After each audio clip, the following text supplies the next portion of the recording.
Well, greetings, viewers, and thanks for joining me today again in the shop with the T100.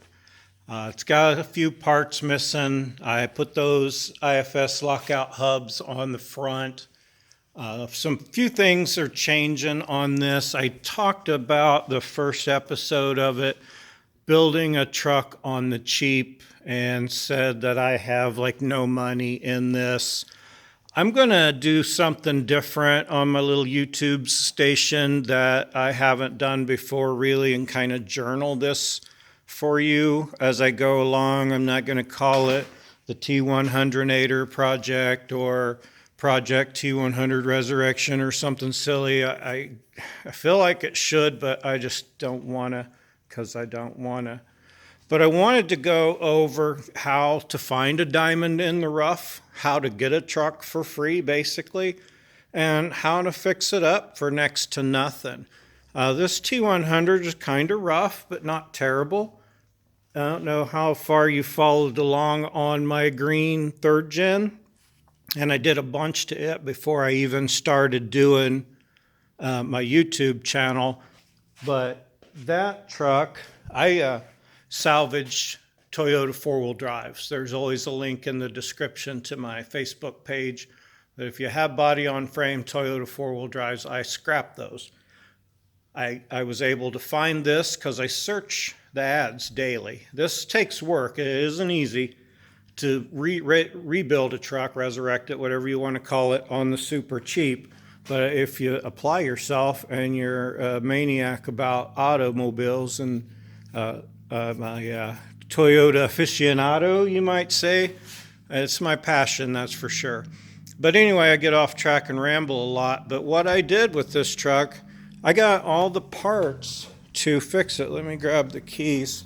I got all the parts basically to resurrect this vehicle from other vehicles. It's all just more or less, you could say, junkyard parts. Now I have an advantage because it's my business, but you can apply yourself and find parts cars and get the parts you need and then sell the other parts off and get your money back. And I'll go into that some more too. But like this carpet, these seats, these door panels, a dash pad, a headliner, and sunroof, all that came off other vehicles. The wheels, the front bumper, the headlights, corner lights, hood, grill. Yeah, all these body parts came off other vehicles. Now it's taken a long time, but I've been able to rebuild this truck and have very, very little money in it. Now you got to buy some parts. Your front end pieces, bushings, things like that, wear items you got to buy. But going into that some more, I started taking this one apart, and I'll go into why of that too, because I have a parts truck for it, but getting a parts truck for my parts truck. But if you want to find one for cheap, a lot of people see stuff like this rust. They're scared. They'll see like this brake line patch. Somebody just patched it, no biggie, I can fix that. There's a little tiny hole right there. That's the worst part on this whole side of the frame. But I'll show you how to find these things. Now, I can weld. I'm not afraid to weld. I can wrench. I'm not afraid to wrench. You got to be able to do that, I guess, as a prerequisite to getting a project truck and building it on the cheap.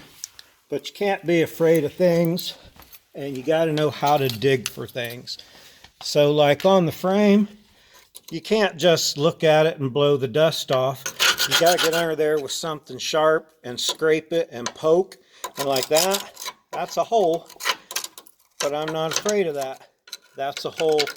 I'm not afraid of that. Now, whether it's one spot there, a second spot there, or something really crusty here, it's still just a plate of steel, and you're putting it on. Now, to determine can you attach another one, you really got to beat on everything around it.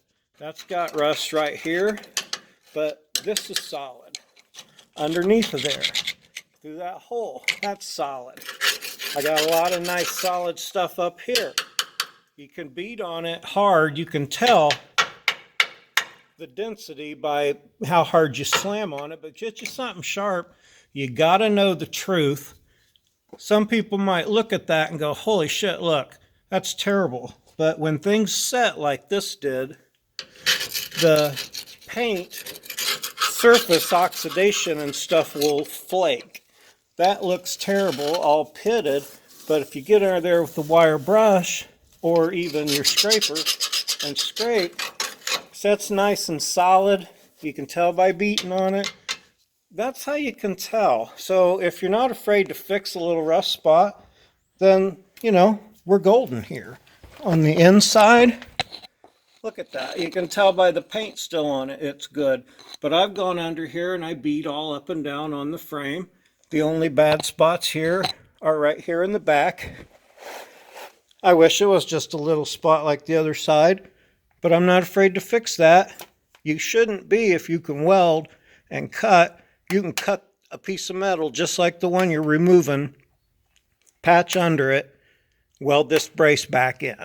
Now on the body, I said the rockers were crap, but the body was solid. Where the mounts are, trying to get my light in there, that's all super solid. All the body mounts are solid, all four. I checked them all. The floors and stuff are no holes. I poked on all that. I'm not going to go through and like try to save this for a lifetime restoration, but I get a lot of years out of this just by patching a hole, scraping the dirt and flakes off, getting under here with some cans of paint and painting things.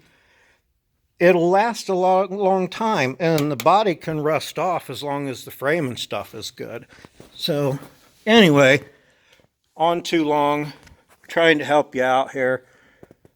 This part here, I'm just going to cut this off. My plan is to just weld some 2x4 steel or 2x6 underneath of here to the door, and then bring it down under the door and not do body repair like T100 and Toyota man it to be, but I can just run some sheet metal down to my box of metal. It'll be like a metal slider into the frame. If that doesn't make sense now, it will when I get to it. But I hope that this is helpful, because I say get a truck for free, and I don't know that it makes sense to a lot of people. But go around everywhere, poke on all the rust, because like I say, you got to know the truth. Not only do you have to know the truth, but you don't want to kid yourself. Because if what I just poked at and looked at there made you go, holy shit, I ain't buying that, then obviously this kind of a project isn't what you're looking for. But I can weld, and I'm not afraid to patch a steel frame. This truck could be driven just like that without any repairs for a long time. I've seen them way worse. Like this parts truck I picked up, the frame on it down the whole passenger side is gone. I don't know if I can get it in the dark here, but yeah, you can kind of see there's big old holes and spots missing as it goes down. I'm keeping a ledger on this truck so that I can show you how I'm getting this truck on the cheap. If this stuff doesn't interest anybody, put it in the comments. I get questions about the things I talk about later. Some people message me on my Facebook link and stuff. I'll try to hit everything that I think is important, because I said the other day, this I bought as a parts truck for that 94, which I did. I'll go ahead and reveal some prices. I paid $1,200 for that 94 pickup. I paid $1,200 for this 96 T100. That means I spent $2,400. For $2,500, I sold the 94 pickup. I sold the wheels separate. I sold the bed separate. I sold the header separate. Sold a couple other pieces off of it. And then somebody ended up buying all the rest of it totaled.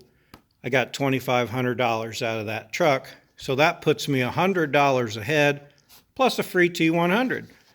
I spent $116 on my Rock Auto parts. And I said overstock, but I think everybody probably understood I meant clearance. But I go through and shop their clearance. I got, from Rock Auto's clearance, 4 tie rod ends, 2 sleeves, the carrier bearing, 4 shocks, a steering stabilizer, and an idler arm. I had the sway bar links already. All that only cost me $116 to my door from Rock Auto doing their clearance thing. So now I'm $16 negative at this point. For $24 off of Amazon, I got that Mother's headlight lens restoration kit, the shifter bushings to rebuild the 5-speed shifter to make it nice and firm and shift good again, shift well, and a new air filter. That was $24 off Amazon, which puts me now $40 in the hole on this truck. For $20 off of Facebook Marketplace, I got these rear spring bushings and this brand new transmission mount. So there, Facebook Marketplace, the springs, the bushings, and the tranny mount. It puts me at $60 out of pocket. Now I bought this 97 black parts truck over here for $600. From it, I have gotten already that bed mat, that big nice rubber roll-up bed mat over there that fits this bed perfect, and those are $100. I got a nicer grill with really nice shiny chrome on it. I got nicer headlights, corner lights, turn signals. I'm going to use those black fenders and hood because they're all nicer than what this came with. I got 5 Michelin's matching tires that have spectacular tread on them. I don't know how well you can see that. Great tread on them, plus a spare, all the wheels matched. I'll show you why that one's painted black and sloppy here in a second. I got seat belts, which I needed for my truck, even though they're gray. Parts I don't necessarily need, a complete set of mud flaps, some door handles, a couple other miscellaneous pieces. But something else I found in my poking around on this, the rear axle housing is leaking. It's rusted through at the top. So as a super extra bonus, rear axle housing from that truck. I'm saying I've already got more than $600 worth of parts from this truck, and I still have this whole entire truck left.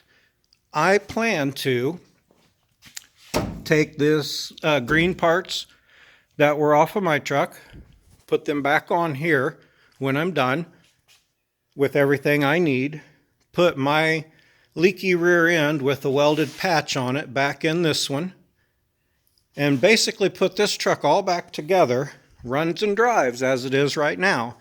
357,000 miles on it, but runs and drives. I drove it onto my trailer, I drove it into my garage, I drove it around the country mile, which is actually about 20 miles. But anyway, so I'm going to put that truck back together with all my old pieces and see if I can't get some of my money back on it.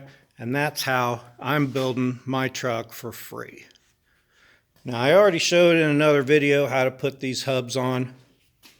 I'll keep showing on my ledger here too when I say that's how I'm going to build it for free. We'll see how much I get back and how much I still have to spend, because I'm going to have to buy some seals. I'm going to want to put a new seal in that leaky third member.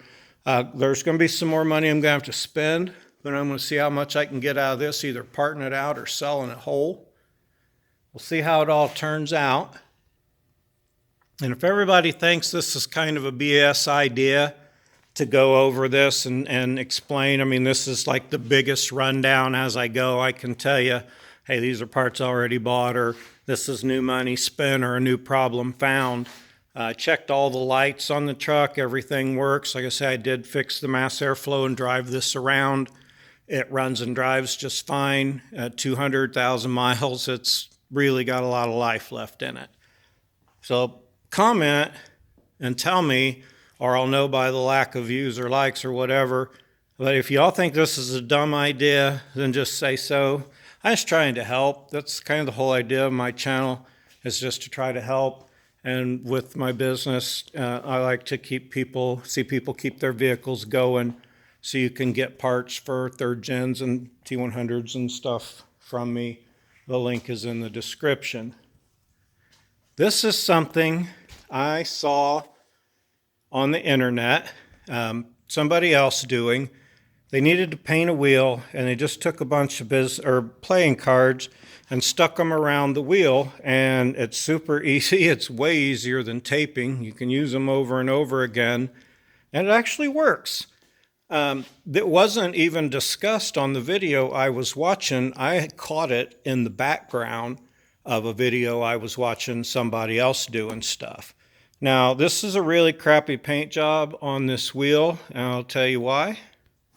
Because even though it had 4 matching tires and wheels, 2 of the wheels were black on one side and silver on the other side. I don't have the time right now, and it isn't part of the build your truck on the cheap to have these wheels sandblasted and stuff, but I know a guy who, when the time comes, I can get these wheels sandblasted, or I can sandblast them and do them right. I don't want them to be black, but I don't have any silver paint in the shop, and I do have black. So again, doing things on the cheap, I'm just going to throw a cheap black paint job on all of them so they have the same sheen to them, and later I'll tend to that. Like the black fenders, that'll be on this, and the black hood. It isn't necessarily going to be pretty, but it's going to be solid and functioning. So thanks for listening to me yammer for like an hour and a half. I'll keep you updated on how this goes, as well as the LS 400, the 4Runner, and that frame repair coming up on the Tundra before this, because this is a project, so it can take its time. Thanks for tuning in. Y'all have a great day. I appreciate you.